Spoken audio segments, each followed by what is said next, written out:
कृपया वीडियो को पूरा देखिएगा, अधूरे ज्ञान से कोई लाभ प्राप्त नहीं होगा। ओम नमो भगवते वासुदेवाय नमः। जय श्री कृष्णा। दोस्तों, आपके अपने चैनल एस्ट्रो सच में आपका बहुत बहुत स्वागत है। श्री कृष्ण गोपाल की कृपा आप और आपके पूरे परिवार पर सदा सदा बनी रहे। आज की वीडियो एक बहुत ही इंटरेस्टिंग वीडियो है, क्योंकि बहुत समय से आप लोगों के प्रश्न आ रहे हैं कि मुख्य द्वार पर जल छिड़कने का सही समय क्या होता है और सही विधि क्या होती है। इस समय हमें चर्च रखना चाहिए। मुख्य द्वार पर जल छिड़कने के लिए स्नान करना आवश्यक है या बिना स्नान किए भी मुख्य द्वार पर जल का छिड़काव किया जा सकता है। झाड़ू लगाने से पहले या फिर झाड़ू लगाने के बाद जल से रखना चाहिए। और एक और प्रश्न आया है कि क्या पीरियड में हम अपने घर के मुख्य द्वार पर जल का छिड़काव कर सकते हैं या मुख्य द्वार पर दीप दान कर सकते हैं। और जल से ही जुड़ा हुआ एक और प्रश्न है, आपका के मंदिर में जो प्रतिदिन हम 1 लोटा जल रखते हैं, उस जल का हमें क्या करना चाहिए, किस प्रकार प्रयोग करना चाहिए कि हम उसे खाने में प्रयोग कर सकते हैं या फिर हम किसी पौधे में डाल सकते हैं। जल का उपयोग किस प्रकार से होना चाहिए और मुख्य द्वार पर जल छिड़कने से संबंधित आपका अगला प्रश्न है कि कई ऐसे लोग हैं जो कि लाइन में रहते हैं। कुछ ऐसे लोग हैं जो कि किराए के मकान में रहते हैं, एक ही कमरे में रहते हैं, तो उन्हें अपने घर पर मुख्य द्वार पर दीप दान किस प्रकार से करना चाहिए, जल कहाँ रखना चाहिए, मतलब वह किस जगह को मुख्य द्वार मानकर वहां पर मुख्य द्वार से जुड़े हुए उपाय करें। तो आज की वीडियो पूरी तरह से आपके प्रश्नों पर ही आधारित है, इसलिए बहुत महत्वपूर्ण है। पूरा जरूर देखें और अगर आपको आज की वीडियो अच्छी लगे तो इसे लाइक भी जरूर कीजिए, क्योंकि आपके लाइक, आपके कमेंट से मेरे लिए एकमात्र जरिया है। जैसे मुझे पता चलता है कि आपको यह वीडियो अच्छी लगती है और आपके लिए यह वीडियो उपयोगी है, तो अगर वीडियो अच्छी लगती है तो लाइक तो जरूर ही किया करें। इसके साथ ही कमेंट बॉक्स में श्री कृष्णा और माता रानी के नाम का जयकारा भी जरूर लगाएं। इससे आपको सकारात्मक ऊर्जा की प्राप्ति होती है। पर आपका कोई भी सुझाव, कोई भी प्रश्न हो या फिर कोई भी विशेष वीडियो देखना चाहते हैं तो उसके लिए भी कमेंट बॉक्स में जरूर लिखें। चैनल पर पहली बार आए हैं, अगर अभी तक आपने चैनल को सब्सक्राइब नहीं किया है, आज की वीडियो आपको अच्छी लगे तो चैनल को सब्सक्राइब जरूर करना चाहिए और बेल आइकन को भी प्रेस कर लीजिए। तो इससे यह होगा कि इस चैनल पर जो भी नई वीडियो अपलोड होगी उनकी सूचना आपको सही समय पर प्राप्त होगी। जानते हैं कि मुख्य द्वार पर जल छिड़कने का सही समय क्या होता है और सही विधि क्या होती है। तो देखिए, अगर आप मुख्य द्वार पर जल रखते हैं तो आपको ध्यान रखना है कि जल आप एक दिन पहले ही, मतलब रात को सोने से पहले, एक पात्र में कोई भी अपात्र ले सकते हैं। जैसे कि आप एक तांबे का भी पात्र ले सकते हैं। तांबे का न हो तो आप पीतल का ले सकते हैं, स्टील का ले सकते हैं, चांदी का ले सकते हैं, जो भी पात्र आपके पास उपलब्ध हो। एक लोटे में थोड़ा सा गंगाजल डाल दीजिए और उसके ऊपर शुद्ध जल भर दीजिए। और हाँ, गंगाजल न हो तो भी परेशान होने की आवश्यकता नहीं है, सिर्फ शुद्ध जल से भी अपात्र को भर सकते हैं और उस जल से भरे पात्र को अपने घर की रसोई में रख दीजिए। आप जैसे कि आप अगले दिन सुबह उठकर इस जल का छिलका अपने घर के मुख्य द्वार पर करेंगे। अब बहुत से भक्तों के प्रश्न आए हैं कि क्या हम स्नान से पहले यह जल छिड़क सकते हैं या फिर स्नान करना आवश्यक है। देखिए, मुख्य द्वार पर जो सुबह सवेरे सबसे पहले जल छिड़का जाता है, जैसे कि जो रसोई में रखा हुआ जल होता है, यह तरीके से उपाय के तौर पर किया जाता है। घर में किसी भी प्रकार की परेशानी हो, किसी भी प्रकार की दुख दरिद्रता हो, गरीब या फिर क्लेश बहुत अधिक रहता है, तब किसी भी प्रकार की नकारात्मक ऊर्जा से आप परेशान हैं, बहुत समय से परेशानियों में घिरे हुए हैं, तो ऐसे में घर की रसोई में रखा जाता है और यही जल घर के मुख्य द्वार पर सुबह उठकर छिड़का जाता है। इस जल के छिड़काव से आपके घर की कोई भी परेशानी हो बहुत शीघ्र समाप्त हो जाती है। इस उपाय को करने से आपके घर में सुख समृद्धि भी आती है। कलेक्ट देशों से भी मुक्ति मिलती है। बीमारियों से मुक्ति मिलती है। मत देखिए किसी भी प्रकार की मानसिक परेशानी हो, शारीरिक परेशानी हो, आर्थिक तंगी हो, क्या आपके घर में कोई वास्तु दोषों, किसी भी प्रकार का ग्रह दोषों, जैसे कि कई बार ऐसा होता है कि कई लोगों के ऊपर कई प्रकार के बुरे ग्रह दोषों का प्रभाव होता है, जिसकी वजह से घर में परेशानियां हमेशा बनी रहे दी है। ग्रह दोषों के प्रभाव से भी आपको मुक्ति मिलती है। वास्तु दोष और पितृ दोष भी समाप्त होता है।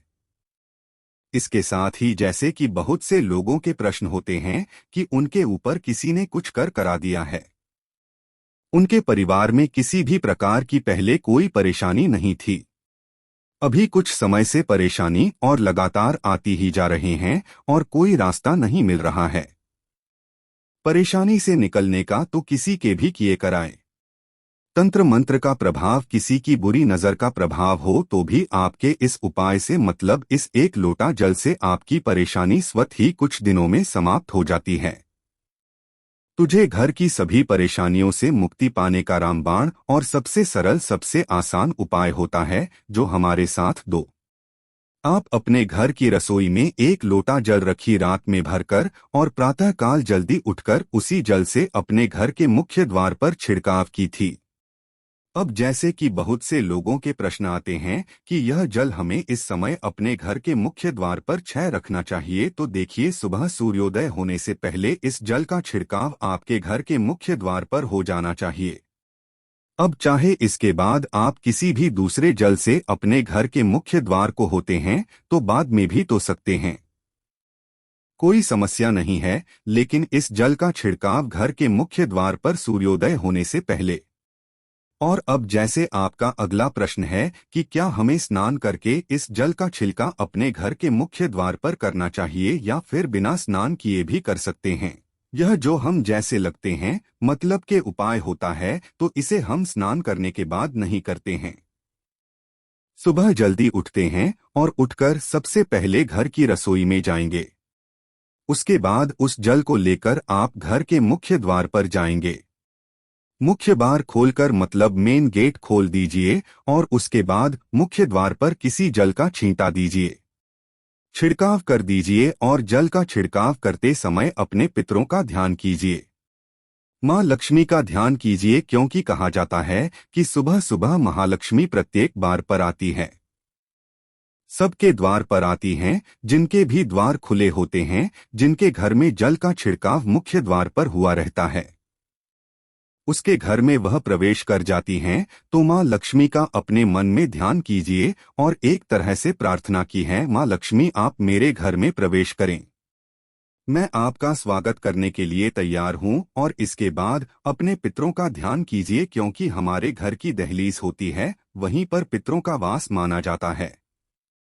दहलीज पर जल के छींटे देते हैं तो आपके मित्र बहुत तृप्त हो जाते हैं, प्रसन्न हो जाते हैं और उनका आशीर्वाद भी आपको प्राप्त होता है। तो सुबह जब आप जल्दी करेंगे, इसके लिए स्नान करने की आवश्यकता नहीं है, बिना स्नान किए भी कर सकते हैं। और अब आपका अगला प्रश्न है, क्या झाड़ू लगाने के बाद हमें जल का छिड़काव करना चाहिए या फिर झाड़ू लगाने से पहले भी जल का छिड़काव कर सकते हैं? तो देखिए, जैसा मेरे आपको पहले ही बताया, सोकर उठने के बाद सबसे पहला कार्य जो आपको करना है वह जल का छिड़काव ही करना है।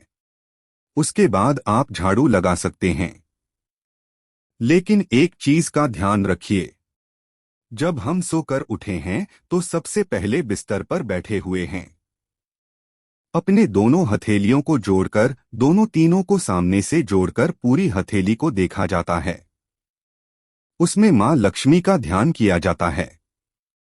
उसके साथ ही 5 देवताओं का ध्यान किया जाता है। 5 देवता कौन कौन से होते हैं? माँ दुर्गा, भगवान शिव, भगवान श्री विष्णु, गणपति गजानन और भगवान सूर्य देवता के देवताओं का ध्यान हम अपने हाथों में ही करते, हथेलियों में ही करते हैं। कारागृह बसते लक्ष्मी, कमल ही सरस्वती। कर मूल्य तो गोविंदा, प्रभात देकर दर्शन। इस मंत्र का उच्चारण आप चाहे तो कर सकते हैं, नहीं करते हैं तो भी कोई बात नहीं। अपने इष्ट देवता का और पंच देवताओं का ध्यान अपनी हथेलियों में कर लीजिए। उसके बाद दोनों हाथ जोड़कर सभी देवी देवताओं को प्रणाम किया जाता है और उसके बाद अपने हाथ से पृथ्वी का स्पर्श करते हैं, धरती को छूकर प्रणाम करते हैं 2 बार या 3 बार और उसके बाद अपना दाहिना पृथ्वी पर रखते हैं, धरती पर रख दें। उसके बाद ही बाकी के जो सभी कार्य होंगे वहां के बाद ही किए जाएंगे। जल का चक्का आपके बाद ही करेंगे, मतलब सुबह उठने के बाद सबसे पहले हथेलियों के दर्शन, फिर धरती को प्रणाम कीजिए, फिर धरती पर रखिए और उसके बाद रसोई में जाकर आपको जल लेना है और घर का मुख्य द्वार खोलकर मुख्य द्वार पर जल का छिड़काव कर रहे हैं। माँ लक्ष्मी का और अपने पितरों का ध्यान करना है। उसके बाद आप अपने घर में आ जाएंगे और उसके बाद जो भी आपके रूटीन वर्क होते हैं, मतलब झाड़ू लगाएंगे या फिर आप स्नान करेंगे, यह सभी कार्य उसके बाद किए जाएंगे। और अब जैसे कि कई लोगों के प्रश्न आते हैं कि जब हम जल का छिड़काव करते हैं क्या उसी समय हम घर के मुख्य द्वार पर झाड़ू लगाकर और पानी डालकर क्या हम मुख्य द्वार की अच्छे से सफाई कर सकते हैं? जी हाँ, बिल्कुल कर सकते हैं। पहले आप जो रसोई में रखा हुआ जल है उस दिल का छिड़काव कर दीजिए।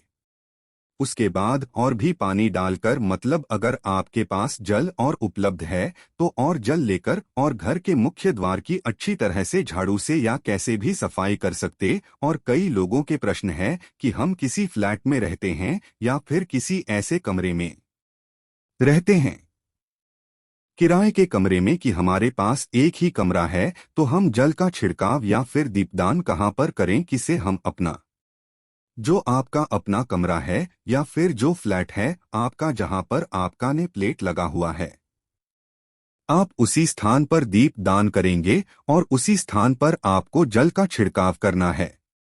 मतलब जहां पर आपका अगर एक ही कमरे का मकान है तो आपके कमरे का दरवाजा है, वहीं पर आपको थोड़ा सा जल छिड़कने हैं और वहीं पर आप दीप दान भी करेंगे, जो कि मुख्य द्वार से जुड़े हुए उपाय होते हैं।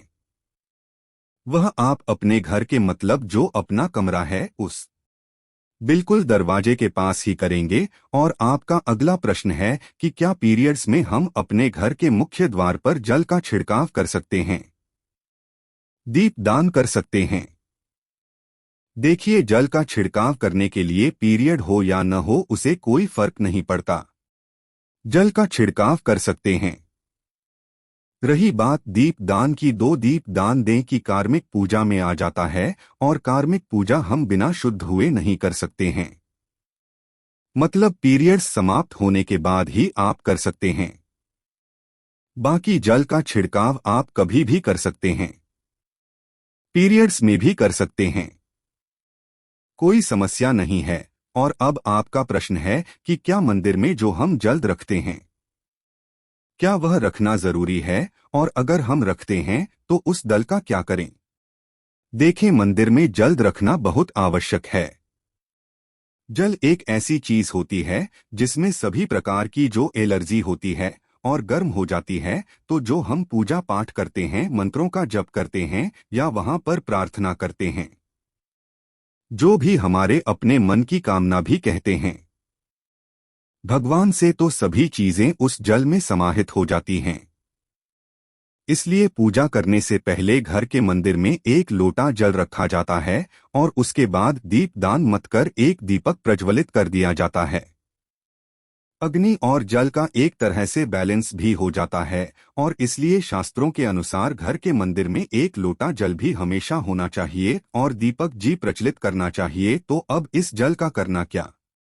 जब हम जल रखते हैं, सुबह की पूजा में रखते हैं, मतलब सुबह जो हम पूजा करते हैं, प्रातःकालीन पूजा, उस समय जल रखा जाता है और वह जल हम अगले दिन उठाते हैं।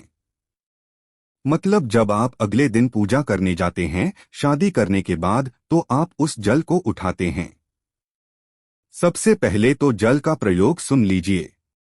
आप अपने घर के सारे कमरों में मतलब पूरे घर में उत्तर का छिड़काव करते हैं, तो इससे आपके घर का शुद्धिकरण हो जाता है, क्योंकि वह बहुत ही पॉजिटिव एनर्जी से भरा हुआ जल होता है। उस जल का छिड़काव करने से किसी भी प्रकार की नकारात्मक ऊर्जा का प्रवेश आपके घर में नहीं होता। किसी भी प्रकार की परेशानी आपके घर में हो, अगर आप नियमित तौर पर का छिड़काव करें अपने घर में, तो निश्चित ही आप परेशानियों से मुक्ति पा जाते हैं कि कराएं तंत्र मंत्र के प्रभाव से मुक्ति पा जाते हैं। दूसरा, इसका उपाय आप कर सकते हैं, जैसे कि घर में कोई बीमार है तो आप इस जल को उस व्यक्ति को पीने के लिए दे सकते हैं, और यह जल इतना पावरफुल होता है कि इस जल को पीने से बड़ी बीमारियों से मतलब लंबी बीमारियों से भी धीरे धीरे राहत मिलने लग जाती है। कई बार होता है न, क्या आप लोगों के प्रश्न आते हैं कि दवाएं तो हम कर रहे हैं, लेकिन दवाई हमें लगता ही नहीं है, दवाएं का कोई प्रभावी देखने को नहीं मिलता। तो ऐसे में अगर उस जल को पीने के लिए रोगी को दिया जाए तो बहुत ही की दवाइयां काम करने लग जाती है। और जैसे कि परिवार में अगर बहुत अधिक कलेक्ट लिस्ट रहता है, हमेशा आपस में सामंजस्य बनता ही नहीं है, आपस में हर बात पर मतभेद होता है, तो परिवार के सभी सदस्य इस जल्दी से अगर थोड़ा थोड़ा पीते हैं तो धीरे धीरे विचारों में परिवर्तन आने लग जाता है, सकारात्मक विचार सभी के होने लग जाते हैं, आपस में संबंध में होने लग जाता है। परिवार से करें अखिलेश और मतभेद हमेशा के लिए समाप्त हो जाता है। और मंदिर में रखे हुए जल का अगला उपाय क्या है? देखिए, अगर आप कोई दुकान करते हैं, कोई व्यापारिक स्थल है आपका, तो प्रतिदिन इसी जलने से थोड़ा सा जल ले जाकर दुकान पर व्यापारिक स्थल पर छिड़काव की थी। इससे आपका दुकान आपका काम बहुत अच्छा चलता है, पर किसी भी प्रकार की परेशानी आपके व्यापारी स्थल पर नहीं आती है, क्योंकि जैसा मैंने आपको बताया, यह जो जल होता है बहुत पावरफुल होता है, बहुत परसेंट होता है। तो इस जल का छिड़काव करने से बहुत सारी परेशानियां स्वतः ही समाप्त हो जाती है। जैसे अगर आपकी दुकान पर किसी की नजर लगी है, बहुत से लोगों के प्रश्न आते हैं कि हमारे काम को किसी ने बांध दिया है, मतलब किसी की बुरी नजर ऐसी लग गई है कि पहले तो दुकान बहुत अच्छी चलती थी, अब नहीं चल रही है, तो आप इस उपाय को कर सकते हैं। निश्चित ही बहुत जल्दी आपको परेशानियों से मुक्ति मिल जाती है, और दिन दूनी रात चौगुनी आपके व्यापार में तरक्की होती है। और राम मंदिर में रखे हुए जल को आप अपने घर की रसोई में खाना बनाने में पीने में भी प्रयोग कर सकते हैं, लेकिन खाना बनाने में प्रयुक्त अभी कीजिए जबकि आपके घर में बिल्कुल सात्विक भोजन बनता होगा। तब लहसुन प्याज अगर आपके घर में बनता हो तो खाना बनाने में इस जल का प्रयोग नहीं किया जा सकता है। फिर आप इस तेल को थोड़ा थोड़ा परिवार के सदस्य मिलकर ग्रहण कर सकते हैं, और बचे हुए जल को आप अपने घर में पौधों में डाल सकते हैं। तो देखिए, ऐसा नहीं है कि मंदिर पर रखा हुआ जल बेकार होता है, किसी काम का नहीं होता है। बहुत सारे उपयोग इस जल के होते हैं, अगर हम सही तरीके से प्रयोग करें तो अपने जीवन की बहुत सारी परेशानियों का समाधान माचिस एक लोटा जल से हम कर सकते हैं। तो ध्यान रखिए कि मंत्रों से अभिमंत्रित जल बहुत महत्वपूर्ण होता है, बहुत शक्तिशाली होता है, और हमारे घर के मंदिर पर रखा हुआ जल देवताओं का आशीर्वाद होता है, क्योंकि पूरे समय वह देवताओं के पास होता है, देवी देवता वहां पर रहते हैं। तो उस जल में हर प्रकार की शक्ति समाहित होती है, जो कि सकारात्मक शक्तियां होती हैं, और इस जल का प्रयोग सही तरीके से करते हैं, मतलब उसको पीने में करते हैं, खाना बनाने में करते हैं, घर में जल का छिड़काव करने में करते हैं, तो इससे हमारी समस्याओं का समाधान होता है। और अगर कोई भी कार्य नियमित तौर पर मतलब प्रतिदिन किया जाता है तो कहाँ मिला प्राप्त होता है। कभी कभी करेंगे तो निश्चित ही आपको इतना लाभ दिखाई नहीं देगा, लेकिन अगर आप नियम बना लेंगे कि हर रोज उसी जल से घर में छिड़काव करना है, घर में प्रत्येक व्यक्ति को थोड़ा थोड़ा पीने के लिए बचे हुए जल को पौधों में डाल दीजिए। दुकान पर छिड़क दीजिए। अपने घर के व्यापारिक स्थल पर छिड़काव कीजिए। बच्चों की बुक सेल्स में, अपने घर की तिजोरी में, हर जगह इस दिल का छिड़काव कीजिए और नियमित तौर पर कीजिए। चमत्कार आपको निश्चित ही देखने को मिलेगा। इसी प्रकार से जो रसोई में रखा हुआ जल होता है, उसका छिलका अपने घर के मुख्य द्वार पर कीजिए तो इसका भी आपको लाभ बहुत ही शीघ्र दिखाई देगा। लेकिन इसे अपने रूटीन में शामिल करना होगा। प्रतिदिन नियम से यह कार्य करना होगा, तभी आपको लाभ देखने को मिलेगा। और हाँ, कई लोगों के प्रश्न आते हैं कि मंदिर पर जो रखा हुआ जल होता है, वह जब हम अगले दिन उठाते हैं तो उसमें कई बार कुछ चीजें बढ़ जाती हैं। कोई कीड़े मकोड़े पर जाते हैं क्योंकि खुला होता है, तो क्या हम उसे ढक सकते हैं? जी हाँ, बिल्कुल ढक सकते हैं। जब आप पूजा करते हैं सुबह के समय, तो जब तक पूजा कर रहे हैं, जब तक मंत्रोच्चारण कर रहे हैं, तब तक खुला रखिए। और उसके बाद जैसे कि आप ऊर्जा पर से उठते हैं, तो उससे पहले जल को किसी भी प्लेट से या कटोरी से ढक दीजिए। फिर जब आप अगले दिन उस जल को उठाएंगे, तो बिल्कुल शुद्ध और साफ सुथरा जल आपको मिलेगा और उस जल का प्रयोग आप अपनी किसी भी कार्य में कर सकते हैं। तो दोस्तों, उम्मीद करता हूं कि आपके सभी प्रश्नों के उत्तर इस वीडियो में मिल गए होंगे। इसके अलावा कि अगर आपका कोई प्रश्न हो तो कमेंट बॉक्स में लिख सकते हैं। तो चलिए से जुड़े रहिए और यह वीडियो अपने मित्र बंधुओं को जरूर भेजना। इससे भगवान सदा आप पर कृपा बनाए रखेंगे, क्योंकि अगर आप किसी का भला करेंगे तो भगवान कभी भी आपके साथ गलत नहीं होने देगा। अब मैं अपनी वाणी को विराम देता हूँ। मिलते हैं अगली नई वीडियो में, तब तक खुश रहिए। जय श्री कृष्णा।